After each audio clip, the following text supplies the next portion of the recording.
Hey there, guys. I wanted to talk a little bit more about small ball and when small ball makes sense and when it doesn't. I knew that this was going to happen as soon as I decided to play 1908, right? And I knew this was going to happen because I know what the game is like. I know what the league is like. I know what happens with all of the averages and with everything else. You know that there's going to be a lot of small ball, right? If you haven't watched this morning's game, you probably want to try and give it a shot, right? I'll just give you a look over here at what the box score was like. So this is your automatically generated Skeetersoft NP3 box score.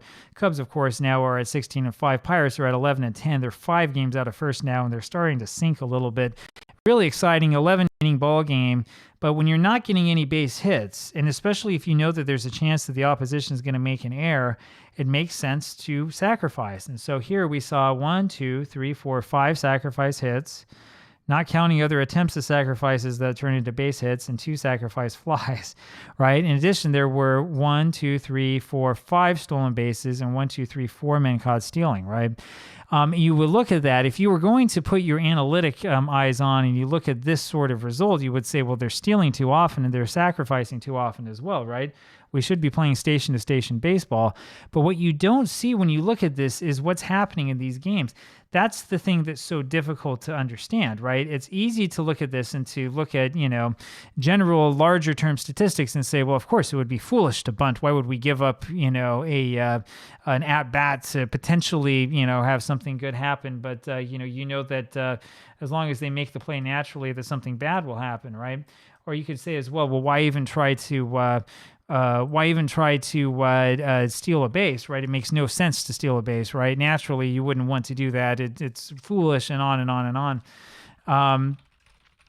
The problem with that sort of mindset when it comes to seasons like 1908 is that you run into so many of these games that are just really, really close, that they're absolute nail biters, right? And you're looking at the game and you're like, man, how are you going to get a run across? How are you going to get a guy to score when, it's another extra inning game, and nobody's able to do much. Nobody's able to, make it work, make it happen or anything like that.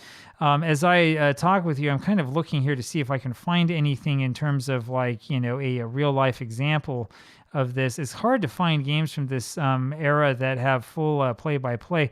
In fact, I'm not sure if Baseball Reference has any of them, so I'll continue to look as I search through all of the archives and see what we have available. But it's important to remember when you look on at 1908 and you're trying to figure out, how this stuff happened and, why guys are bunting so often, that the sort of circumstances that they're facing are maybe a little bit different than circumstances that you're used to in your game today. As I'm looking through this, I realize that, there's probably not a whole bunch of complete play-by-play accounts, so we'll go for plan B. When you're in that sort of situation where you're asking yourself, why is it that we're bunting? Why is it that we're trying so hard to push together just one run? It might be the case that just one run would have made a huge difference, right? So let's see here. Okay, we got a day to search for. We'll take a look here and see if we can come up with a good example. So I'll switch over here in a second to my screen, let you have a look at what's going on, what I'm trying to get done here. Here we go. We'll move this over to the side. We're going to take a quick look at probably the Post-Gazette here in Pittsburgh. We're looking at a specific day. This is going to be August 23rd, 1908. And that's a Sunday, of course, so we're going to have to take probably a couple wild stabs at figuring out where the sports page is. The reason why we're going to look at this is because of the sort of game that they had. I don't know that we're going to have an actual play-by-play account or not, but we'll see what we get. So here you have longest game in Pittsburgh. Pirates and the Brooklyn Superbas had a 17-inning game that ended 1-0 in favor of Pittsburgh. 17 innings, man. And so it rained an hour before the game started, but they were able to get the game in. Longest game ever played in Pittsburgh. Came within an inning of equaling the 1-0 record for longest game for a 1-0 game in the history of the National League, right? And we can go through this. I haven't really looked at this beforehand, of course. Neither side was able to reach third base more than once up to the 17th inning, right? The pitchers look great. There's a couple of really good fielding plays, including a really great one by Honus Wagner. The third inning, the Pirates reached third base. Wilson made a single, and Gibson forced him out at second. Then Gibson went to second, out by Young, and to third because Pistorius gave Thomas and Leach their bases on balls, right? So 2 walks in a row after that, and filling the corners that fills the bags. But then there was a fly ball over to a little fly over to Patty, who was playing second or shortstop rather, and that was the end of that. Brooklyn, meanwhile, only hit third base one time in the 13th inning on a walk. Pistorius then was sacrificed to second by Harry Patty and went to third in a single by Hummel, right? So you can see this is where that strategy set in for the teams back in 1908. The idea, obviously, especially in a game like this, was you get a guy on first base, you sacrifice him up to second, and then see what happens. You get a base hit here. Unfortunately, Pistorius then tried to score as well on that hit by Hummel, and he was thrown out on the plate. Thomas throwing over to Gibson, and that was it. I mean, it's just incredible. It's absolutely incredible the amount of, chances that happen here. When you're talking about, it was a base hit that won this. I'm trying to look to see if there were a whole bunch of sacrifices before it or not. Interestingly enough, this game did not begin until 3:30 p.m. because of the rain. And there was a rain delay for part of it for 10 minutes, then 15 minutes afterwards. And yet they were still able to get the full game in only 2 hours, 35 minutes, which I suppose you can expect when there's so little offense in the ball game, right? Now, it's going to be hard for us to look at this and sort of figure out like how many sacrifices there were and off of whom and so on and so forth, because as you can see, it doesn't really tell us. But that's a good example of a game in which sacrificing is important, right? In fact, we might want to take a quick look here and just see if there's any other good coverage of this game and anything here. Of course, then I go straight to the weekly newspaper. That's not going to help us out at all. Pittsburgh Post. Do we have 1908? We do have 1908. We'll go again to August 23rd and just see if there isn't an example in here of sort of like play-by-play. So bear with us as we try to find the correct page. As you can see, I really like doing this. If I could, I would do this all the time, just spend all of my days looking through old newspapers and finding up interesting stuff and seeing what we can find out. This may have actually been as early as page 2. Hard to remember where the sports section was for some of these newspapers that are less traveled. Usually we can find it, though, with a little bit of a look. You go through the editorial page. Here we go, baseball.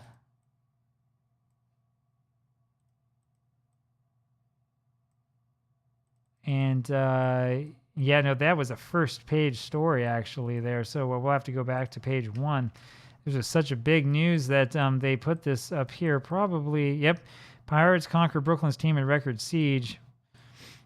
And we could probably go through this as well and see if we can.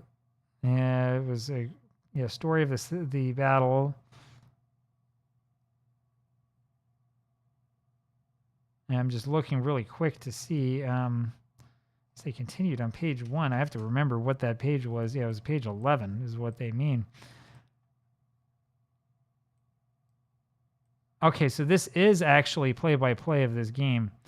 And this is where I kind of wish that I'd gone a little bit further ahead of time. Honus Wagner hit a long foul ball that fell into rain barrel at the end of the 50-cent bleachers. They had rain barrels out in the ballpark. But you can see here, right, this is a good example of this right here, exactly what happened. This is the bottom of the second inning. Honus Wagner hit the foul ball, and then he got a base hit. He got a base hit because Lewis had handled his grounder, but ended up sliding 15 feet in the mud while trying to handle it. And then the next batter, Abby, sacrificed Ritter to Jordan. Wagner was then out stealing after that, right? Interesting. So the play caused plenty of laughter at the expense of Hans, who laid upon his back and plowed up a long strip of mud. This is pretty fascinating stuff, right? I probably should sit down and really read through this one and try to figure it out. Wagner ends up making the second out.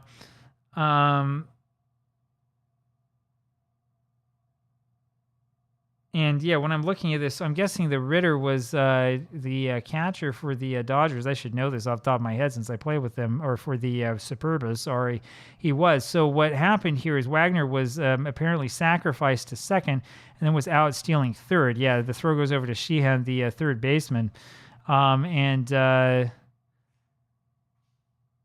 this is the part that is really bizarre to me.